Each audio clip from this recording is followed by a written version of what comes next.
You know what neighborhood you live in. You also know there is a lot of housing being built in Herriman. What you might not know is that some neighborhoods and housing in Herriman are built through a master development agreement.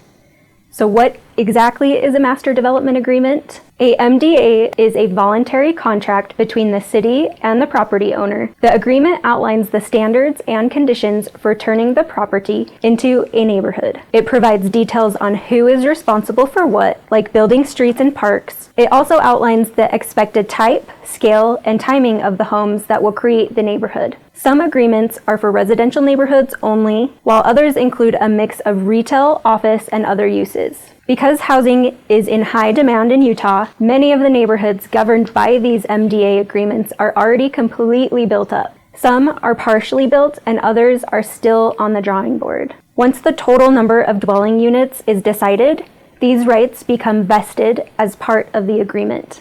This means that regardless of the timing and configuration, the boundaries of the MDA agreement will end up having that number of units if they are built before the agreement expires.